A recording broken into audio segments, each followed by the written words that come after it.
खरंच काजू कतलीसारख्या मिठाईवर सोन्याचा किंवा चांदीचा पातळ पत्रा लावलेला असतो का?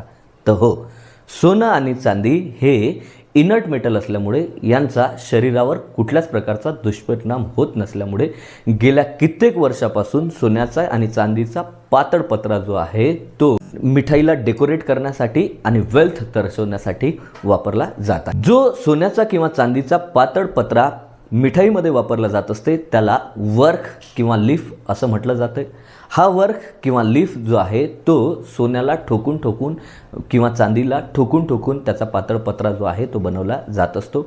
आयुर्वेदानुसार सोन्याचे किंवा चांदीचे जे सूक्ष्म पार्टिकल्स आहेत ते बरेच सारे औषधी गुणधर्म माणसांना दाखवू शकतात। त्यामध्ये सोन्याचे सूक्ष्म पार्टिकल म्हणजे गोल्ड लीफ किंवा गोल्ड वर्क जर मिठाईसोबत खाल्लं तर माणसाची रोगप्रतिकारक क्षमता वाढते आणि माणूस दीर्घायुषी होतो।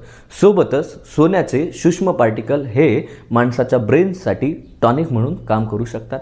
तसंच सिल्वर वर्क मिठाईसोबत खाल्ल्याने माणसाचं पाचनतंत्र सुधारते आणि माणसाला शीतलता प्रदान होते।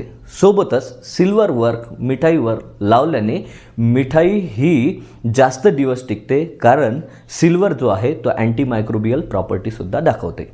अशातच आजच्या काळात जे सिल्वर लीफ मार्केटमध्ये यूज केले जातात त्यांची प्युरिटी जर 99.9% इतकी नसली, म्हणजेच त्यामध्ये दुसरे मेटल इम्प्युरिटी म्हणून ॲड केले असले तर त्यांचा माणसाच्या आरोग्यावर बराच दुष्परिणाम पडू शकतो। ज्यामध्ये सिल्वर लीफमध्ये निकेल, कॅडमियम, ॲल्युमिनियम आणि लीड्स सारखे जर मेटल मिक्स केले असतील तर त्यामुळे हेवी मेटल पॉयझनिंग होऊ शकतं, ज्यामुळे लिव्हर आणि किडनीचे आजार जडू शकतात। सोबतच कधीकधी जर वर्कमध्ये सिल्वर वर्कमध्ये क्रोमियम आणि निकेल सारखे मेटल इम्प्युरिटी म्हणून टाकले असतील तर त्या केसमध्ये ॲलर्जिक कंडिशन डेव्हलप होण्याचा चान्स जो आहे तो तयार होतो आणि कधीकधी वर्कमध्ये जर टॉक्सिक केमिकल टाकलेले असतील तर त्यामुळे सुद्धा शरीराची हानी होण्याचा चान्स असतो।